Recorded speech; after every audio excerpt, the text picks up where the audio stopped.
Assalamualaikum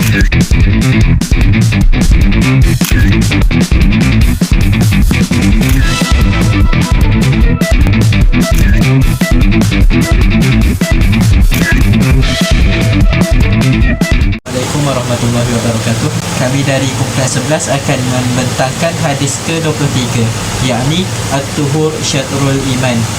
An Abi Malik Al-Haris ibni Asim Al-Ash'ari radhiyallahu anhu qala Rasulullah sallallahu alaihi wasallam, At-Tuhuru syahrul iman, walhamdulillahi tamda'ul mizan, wa subhanallahi walhamdulillahi tamdani aw tamda'u ma baina as-sama'i wal ard, was-salatu nur, was-sadaqatu burhan, was-sabru diya, wal-Qur'anu hujjatun laka aw alayka, kullun nasi yaghdu faba'i'un nafsahu famu'tikuha aw mubikuha. Qala an-Nawawi rawahul Muslim. Qultu na'am lakinna bi ikhtilaf yasir. Hadis tersebut menerangkan kepada kita sedikit sebanyak tentang kebersihan. Seperti yang kita ketahui, kebersihan merupakan separuh daripada iman. Untuk penerangan secara lebih lanjut, saya akan menyerahkan kepada saudara saya yang seterusnya, Mujahid. Baik, saya akan sambung apa yang sahabat saya sampaikan tadi. Pertama sekali, saya akan menjelaskan tentang At-Tuhuru Syatrul Iman. Okey, bermaksud bersuci itu sebahagian besar dalam iman. Perkataan tersebut di sini bukan bermaksud separuh secara bilangan, tetapi menunjukkan betapa besarnya kedudukan wuduk dalam agama Islam, kerana ia adalah syarat sah solat. Okey, seterusnya menyempurnakan wuduk adalah amalan yang sangat besar ganjarannya. Jika seseorang melengkapkan wuduk dengan sempurna, ia menunjukkan tanda ketaatan dan keikhlasan kepada Allah Subhanahu Wa Taala. Seterusnya zikir alhamdulillah. Zikir seperti alhamdulillah ini sangat berat timbangannya di hari akhirat, kerana ucapan alhamdulillah ini dapat memenuhi timbangan amal kita, kerana pahalanya ataupun orang kata nilai pujian yang kita memuji Allah itu adalah sangatnya tinggi. Okey, zikir subhanallah dan alhamdulillah ini dapat memenuhi ruang antara langit dan bumi. Ini bermaksud pahala dua zikir ini amatlah luas dan besar. Orang kata tak terhingga, dan zikir ni sangatlah dicintai oleh Allah Subhanahu Wa Taala. Okey, seterusnya perbezaan antara alhamdu dan asyukru. Okey, alhamdu ni adalah puji kerana sifat kesempurnaan Allah Subhanahu Wa Taala. Yang kedua adalah asyukru. Asyukru ni pula puji kerana nikmat yang diberikan oleh Allah Subhanahu Wa Taala, iaitu kita puji Allah lah. Okey, kesimpulannya hadis ini mengajarkan kita bahawa wuduk adalah sangat penting, wuduk yang sempurna, kerana ia adalah asas iman dan solat. Okey, manakala zikir seperti subhanallah dan alhamdulillah adalah zikir yang orang kata pahalanya sangat besar dan dapat memberatkan timbangan amal kita di hari akhirat, hari kiamat, pada suatu hari nanti. Baik, saya akan menyambung apa yang telah disampaikan oleh sahabat saya sebentar tadi. Di sini saya akan menerangkan 5 poin penting. 5 poin penting ni saya akan beri secara ringkas saja, kerana ianya ringkas, padat dan mudah difahami. Baik, yang pertama sabar, yang kedua solat, yang ketiga zikir, yang keempat sedekah, dan yang kelima adalah timbangan amal. Sabar ni adalah tanda seseorang tu kuat imannya. Sabar ni ada 3. Sabar untuk taat kepada Allah, sabar untuk tinggalkan maksiat, dan yang ketiga sabar menghadapi ujian, iaitu takdir. Yang kedua, solat. Solat ni mencegah maksiat dan memberikan cahaya kehidupan kepada seseorang. Yang ni orang mukmin lah. Yang ketiga ni penting, iaitu zikir.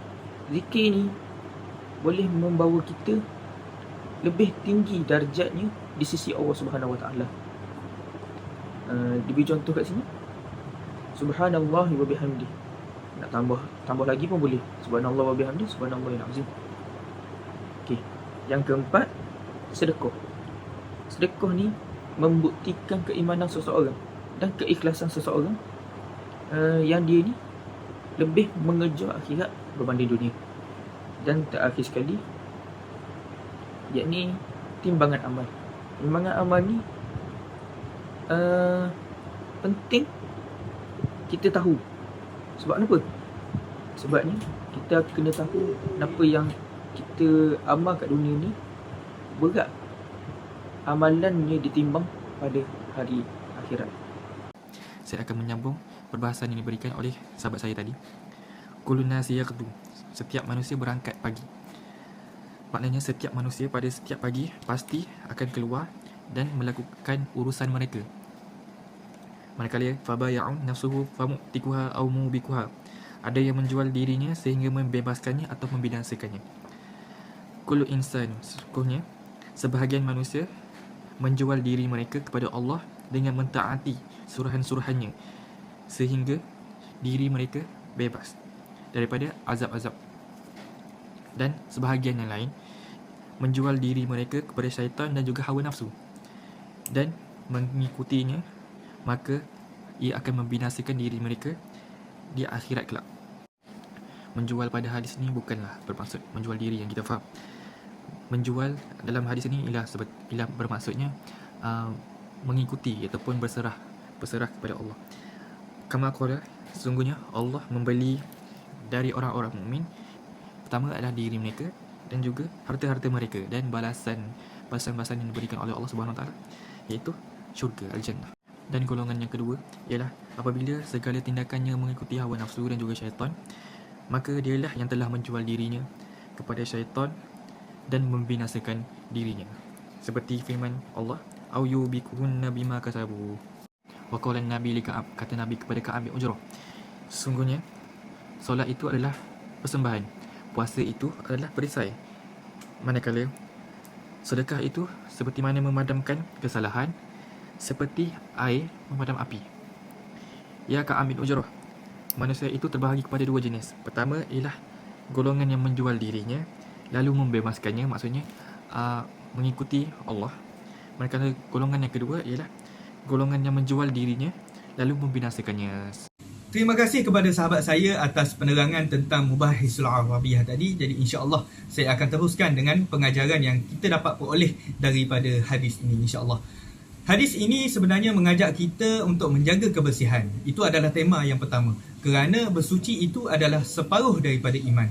Dan juga ia menggalakkan kita untuk berzikir dengan subhanallah, alhamdulillah, yang sangat besar timbangannya di sisi Allah Subhanahu Wa Taala. Hadis ini juga menegaskan bahawa wujudnya timbangan amalan pada hari kiamat dan juga mengingatkan bahawa solat adalah cahaya yang membuka pintu ilmu dan juga kefahaman. Sedekah pula menjadi bukti ketulusan iman seseorang, dan sabar digambarkan sebagai sinar yang memberi kekuatan walaupun disertai kepayahan. Dan dalam hadis ini juga ingin disampaikan kepada kita bahawa Al-Quran ini dia boleh menjadi hujah untuk kita atau menentang kita. Maka kalau kita mengikuti ajaran Al-Quran, maka ia akan membawa kita ke syurga, dan kalau kita mengabaikannya, ia akan membawa kita ke neraka. Na'udzubillah. Maka hadis ini juga menegaskan bahawa hidup kita ini sama ada sedang menyelamatkan diri melalui ketaatan atau sedang membinasakan diri kita melalui kemaksiatan. Dan kebebasan yang paling hakiki, yang paling sebenarnya adalah mentaati Allah. Siapa yang lari daripada perhambaan kepada Allah SWT, akhirnya dia terikat dengan hawa nafsu dan juga syaitan. Maka akhirnya daripada hadis ini kita belajar bahawa hidup ini bukan sekadar perjalanan jasad semata-mata, tapi sekali dengan jiwa kita. Maka bersuci itu separuh daripada iman, zikir itu memenuhi timbangan, solat itu memancarkan cahaya, sedekah membuktikan keikhlasan, dan sabar menguji keteguhan hati kita. Maka yang terakhir sekali, semoga kita termasuk dalam kalangan yang menjadikan iman sebagai cahaya, amal sebagai bekal, dan Al-Quran sebagai panduan sepanjang jalan. Dan moga Allah SWT membimbing langkah kita, dan moga hidup kita diselamatkan dengan ketaatan kepada Allah SWT. Sekian, wabillahi taufiq wal hidayah. Wassalamualaikum warahmatullahi wabarakatuh.